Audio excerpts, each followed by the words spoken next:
வணக்கம் மக்களே, நான் உங்கள் கீர்த்தனா. நம்ம சப்ஸ்கிரைபர் ஒருத்தர் திருச்சியில் இருக்கிற டூரிஸ்ட் பிளேஸை பற்றிலாம் சொல்லியிருந்தார்.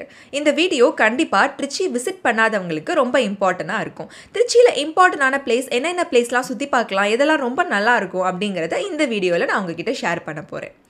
திருவானைக்கோவில், மலைக்கோட்டை, ஸ்ரீரங்கம், இதெல்லாம் நான் ஜஸ்ட் நேம் மட்டும் சொல்கிறேன். நீங்கள் திருச்சி வந்தீங்கன்னா இங்கே இந்த பிளேஸ் எந்தெந்த இடத்துல இருக்குது, எவ்வளோ கிலோமீட்டர் அப்படிங்கிறத செக் பண்ணிக்கோங்க.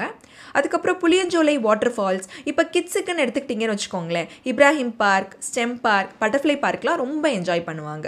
அதுக்கப்புறம் பிளானட்டோரியம், இதெல்லாம் ரொம்ப யூஸ்ஃபுல்லாக இருக்கும் கிட்ஸுக்கு. அந்த கோள்கள்லாம் 3D மூலியமாக காமிப்பாங்க, ரொம்ப கற்றுக்கவும் செய்வாங்க, அதே சமயம் என்ஜாயும் பண்ணுவாங்க. அதுக்கப்புறம் ரயில் மியூசியம் ஜங்ஷன் பக்கத்துலேயே இருக்குது. அந்த காலத்தில் என்னென்ன யூஸ் பண்ணாங்க, என்னென்ன மாதிரிலாம் இருந்துச்சுங்கிறத மியூசியத்தில் ரொம்ப அழகாக காமிச்சிருப்பாங்க. வெளியவே கிட்ஸ் விளையாடுறதுக்கான குட்டி பார்க்கும் இருக்குது. இப்படி நிறைய திருச்சியில் சுற்றி பார்க்குற பிளேசஸ்லாம் இருக்குது.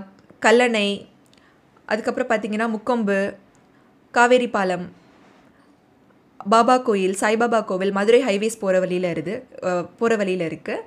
வயலூர் முருகன் கோவில், ஐயப்பன் கோவில், அதெல்லாம் ரொம்ப ஃபேமஸ். இங்கே ரொம்ப நல்லாயிருக்கும், ரொம்ப சாட்டிஸ்ஃபேக்ஷனாக இருக்கும், ரொம்ப ப்ளசண்ட்டான பிளேஸு, ரொம்ப அமைதியான இடம்.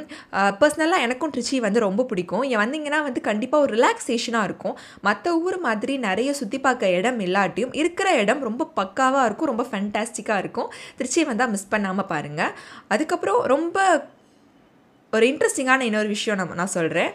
நம்ம Neeya Naana Gopinath sir, Sivakarthikeyan sir, Prasanna sir, Napoleon sir, Bharath சார்லாம் இங்கே தான் பிறந்திருக்காங்க. அது மட்டும் இல்லைங்க, நம்ம director AR Murugadoss sir Trichy Bishop Heber காலேஜில் தான் படிச்சிருக்காரு. அதுக்கப்புறம் டாக்டர் ஏபிஜே அப்துல் கலாம் ஐயா சென்ட் ஜோசப் காலேஜில் தான் அவரோட காலேஜ் முடிச்சிருக்காரு. இப்படி நிறைய இன்ட்ரெஸ்டிங்கான விஷயம்லாம் திருச்சியில் நடந்திருக்கு. திருச்சியை பற்றி உங்ககிட்ட நான் ஷேர் பண்ணிக்கிட்டதில் எனக்கு ரொம்ப சந்தோஷம். நெக்ஸ்ட் வீடியோவில் நம்ம வேறு ஏதாவது இம்பார்ட்டண்டான விஷயம் உங்ககிட்ட நான் ஷேர் பண்ணுறேன். அது வரைக்கும் உங்ககிட்ட இருந்து பாய் சொல்லிக்கிறேன். தேங்க்யூ.